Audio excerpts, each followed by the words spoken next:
శ్రీమాత్రే నమ. జయ గురు దత్తాత్రేయ నమ.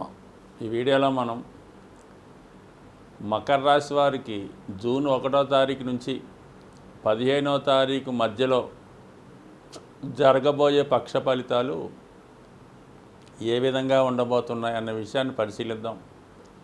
మరి మకర రాశి వారికి చాలా కాలంగా పుణ్యక్షేత్రాలను దర్శిద్దామనే కోరిక లేదా విదేశ ప్రయాణం చేయాలనే ఆలోచన ఉంటే అది ఇప్పటి నుంచి ప్రయత్నం చేయడం వల్ల అతి తొందరలోనే మీ యొక్క ప్రయత్నం ఫలించే అవకాశం ఉన్నది.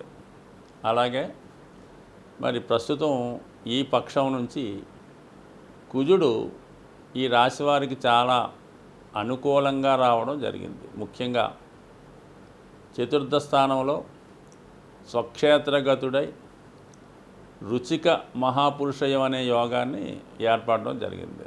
ఈ కారణం వల్ల జాతకుడికి భూములు స్థిరాస్తుల సంబంధించిన వ్యవహారాల్లో విశేషమైనటువంటి అభివృద్ధి కలిగే అవకాశం ఉంది. ఎవరైతే ఈ రాశిలో ఉన్నవాళ్ళు భూములకు సంబంధించిన వ్యవహారాలు చేస్తుంటారో, అలాగే చాలామంది ఈ రాశిలో ఉన్నవాళ్ళు ఈ కన్స్ట్రక్షను అంటే చిన్న స్థాయి నుంచి పై స్థాయి వరకు అనుకుందాం. ఎవరికైనా సరే ఇటువంటి ఇల్లు నిర్మాణ కార్యక్రమాలు చేపట్టేవారు, భూములు కొని అమ్మేవాళ్ళు, అలాగే భూముల్ని డెవలప్ చేసేవారు, వీళ్ళందరికీ కూడా మంచి ఇంప్రూవ్మెంట్ రావడం జరుగుతుంది. గత కొంతకాలంగా ఆగిపోయి అభివృద్ధికరంగా లేనటువంటి ఈ స్థిరాస్తి సంబంధించినటువంటి ఇండస్ట్రీ మళ్ళా మరి జూన్ 1వ తారీఖు నుంచి పుంజుకోవడం, దానిపైన ఎవరైతే ఆధారపడి ఉంటారో ఈ మకర రాశి వారు వాళ్ళకి ఖచ్చితంగా గతంలో కన్నా మంచి ఫలితాలు రావడం జరుగుతూ ఉంటుంది.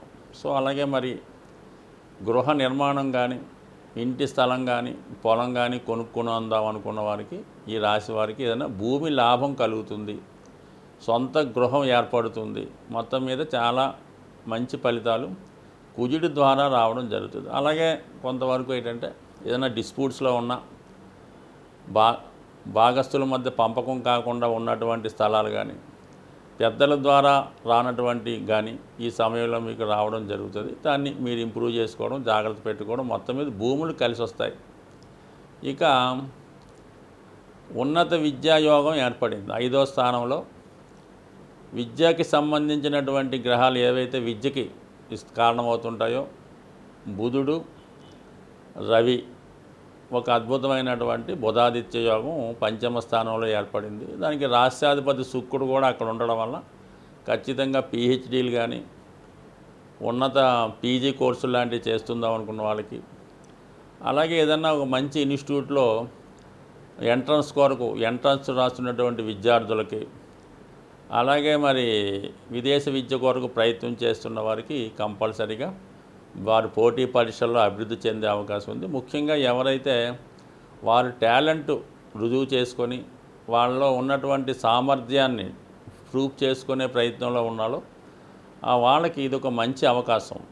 ఇది సినిమా రంగం అవ్వచ్చు, క్రీడారంగం అవ్వచ్చు, లేదంటే ఏదన్నా వాళ్ళలో ఉన్నటువంటి టాలెంట్ని 10 మంది గుర్తించే విధంగా సడన్గా వెలుగులోకి రావడం, 10 మంది దృష్టి మీ మీద పడడం వల్ల ఒక మంచి గుర్తింపు రావడం జరుగుతుంది. అది క్రీడారంగం కావచ్చు, రాజకీయ రంగం కావచ్చు, పరిశోధనా రంగం కావచ్చు, ఏదైనా ఒక మంచి గుర్తింపు ఈ రాశి వారికి వస్తుంది. మరి శుక్రుడు అక్కడ బలవంతుడు అవ్వడం వల్ల, రవి కూడా అక్కడ ఉండడం వల్ల ప్రభుత్వ హానర్లాన్ని, ప్రభుత్వ గుర్తింపు కానీ వచ్చే అవకాశం ఉన్నది. అయితే మరి పెళ్లి సంబంధించిన విషయాలు, ప్రేమకు సంబంధించిన విషయాలు ఖచ్చితంగా వాయిదా పడే అవకాశం ఉన్నది. సో అలాగే మరి ఈ దూర ప్రాంత ప్రయాణాలు చేస్తున్న వాళ్ళకి మనం ఇందాక అనుకూలంగా ఉందనుకున్నాం.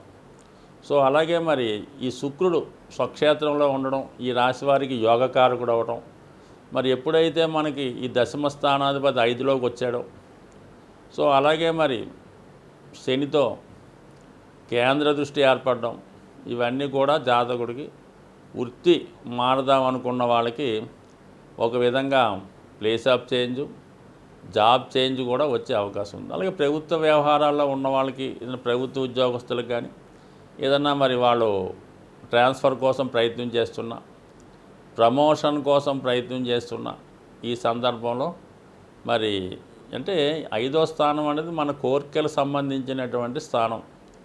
అనేక రకాల ఒక ఆలోచనలు వస్తుంటాయన్నమాట. ఈ పంచమ స్థానంలో ఒక గ్రహం ఉన్నప్పుడు శుక్రుడు రావడం వల్ల ఏంటంటే ఇండస్ట్రీకి, అంటే ఫిల్మ్ ఇండస్ట్రీకి సంబంధించినటువంటి ఆలోచనలు, స్త్రీలకు సంబంధించిన ఆలోచనలు రావడం జరుగుతుంటాయి. సో ఏదన్నా ఇష్టమైన వారిని కలుసుకుందామనే ఆలోచన కూడా ఈ సమయంలో నెరవేరుతూ ఉంటుంది. అలాగే గురువు అక్కడ ఉండడం వల్ల ఆధ్యాత్మిక సంబంధించిన విషయాలు, పురాణాలు, ఇతిహాసాలు తెలుసుకుందామనే ఆలోచన రావడం జరుగుతుంటుంది.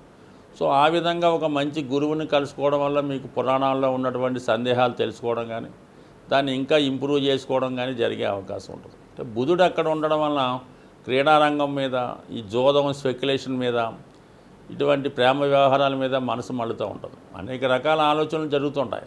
సో ఇది కూడా మరి ఇక్కడ అనుకూలించే అవకాశం ఉంది. మొత్తం మీద ఇవన్నీ కూడా ఒక మంచి విద్యా కాంబినేషను, ఆలోచన, రైటర్స్కి అనుకూలంగా ఉండే అవకాశం ఇవన్నీ కూడా మరి బాగుంది. మరి పంచమ స్థానం అనుకూలంగా ఉండడం వల్ల మరి ఈ రాశి వారికి చాలా వరకు అనుకున్న కార్యక్రమాలు నెరవేరే అవకాశం ఉంది. ఇంకా ఏలినాడు శని ప్రభావం కొన్నాళ్ళ పాటు ఈ రాశి వారి మీద ఉండడం వల్ల చాలా వరకు చేయిదాకా వచ్చి చేయి జారిపోయే అవకాశం ఉంది. కాబట్టి ఏదైనా 1-2 సార్లు ప్రయత్నం చేయడం వల్ల కంపల్సరిగా మీ ప్రయత్నం నెరవేరే అవకాశం ఉంటుంది. ముఖ్యంగా మనకి ఈ పక్షంలో వచ్చినటువంటి పండగలను ఒకసారి పరిశీలించినప్పుడు అన్ని రాశుల వారికి ముఖ్యంగా విశేషంగా ఈ పక్షంలో మనకి 6వ తారీఖు, జూన్ 6వ తారీఖున ఆ రోజు అమావాస్య శనీశ్వర జయంతి జరుగుతుంది. సో ఆ కారణం వల్ల గ్రహ అనుగ్రహం కావాలనుకునే వాళ్ళు, జీవితంలో వృద్ధి చెందదాం అనుకున్న వాళ్ళు, ముఖ్యంగా ఏ రాశితో సంబంధం లేకుండా అన్ని రాశుల వారు కూడా ఆ రోజు విధి విధానంగా మరి వీలైనంత వరకు సూర్యోదయం లోపులే మనకి ఏదైనా దేవాలయాన్ని దర్శించి, ముఖ్యంగా శివాలయాన్ని దర్శించడం, అక్కడ ఉన్నటువంటి నవగ్రహాల్లో శని భగవానుణ్ణి విధి విధానంగా అభిషేకం చేసి దాని తర్వాత శివుణ్ణి కూడా దర్శించడం వల్ల, అలాగే వీలైతే ఆ రోజు నూనెతో చేసినటువంటి పదార్థాలు ఏది కూడా తినకూడదు అన్నమాట. అంటే అలాగే నెయ్యితో చేసినవి కూడా తినకూడదు. సాధ్యమైనంత వరకు ఫ్రూట్స్ తినడం, ఆయిల్ ఉపయోగించకుండా తయారు చేయనటువంటి వస్తువుల్ని తినడం వల్ల మరి ఆ ఒక్కరోజు మీరు వీలైతే నిడారంభరంగా చాలా సింపుల్గా జీవించడం, ఆ ఒక్కరోజు రాత్రి భూసైనం అంటే కింద చాప మీద పడుకోవడం వల్ల మీరు ఈ శనీశ్వర జయంతి రోజు అంటే జూన్ 6వ తారీఖు అమావాస్య రోజు ఎంత నియమంగా ఉంటే దాని ప్రభావం మీకు ఈ సంవత్సరం అంతా కూడా మీ మీద ఉంటుంది. ఆ కారణం వల్ల ఈ శని దోషాల వల్ల అయితే మీకు ఖచ్చితంగా మంచి ఫలితాలు రావడం జరుగుతుంది. ఖచ్చితంగా జీవితంలో ఒకటి అభివృద్ధి చెందాలంటే శని అనుగ్రహం ఖచ్చితంగా ఉండాలి.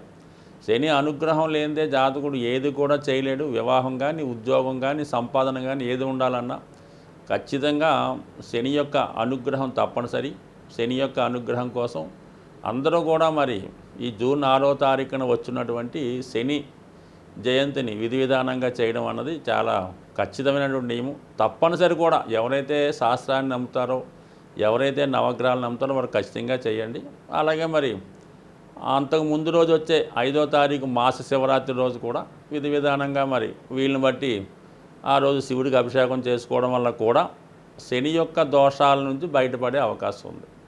ఇంకా ఓవరాల్గా సక్సెస్ కావాలనుకునేవాళ్ళు, అలాగే ప్రస్తుతం కుజుడు బలంగా ఉన్నాడు కాబట్టి కుజుని యొక్క అనుగ్రహం ఇంకా కావాలనుకుంటే మరి జూన్ 1వ తారీఖున ఉన్నటువంటి హనుమాన్ జయంతి రోజు హనుమంతుడిని విధి విధానంగా పూజించడం, వీలైతే తమలపాకులతో కానీ సింధూరంతో కానీ పూజించడం మంచిది.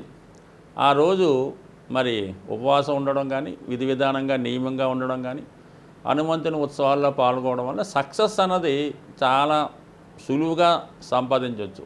ఈ సమయంలో హనుమంతుడు ఇచ్చినటువంటి వేగంగా ఎవరు కూడా ఫలితాన్ని ఇవ్వలేరు. మరి అదృష్టవశాత్తు మరి కుజుడు ఈ 1వ తారీఖునే మేషరాశిలోకి వచ్చి అద్భుతమైనటువంటి స్వక్షేత్రంలోకి రావడం, అదే రోజు హనుమత్ జయంతి రావడం నిజంగా కుజుని యొక్క అనుగ్రహం కావలసిన వారు స్వామి యొక్క సేవ చేయడం వల్ల కంపల్సరీగా వృత్తిలో విజయం పొందే అవకాశం ఉంటుంది. స్వస్తి.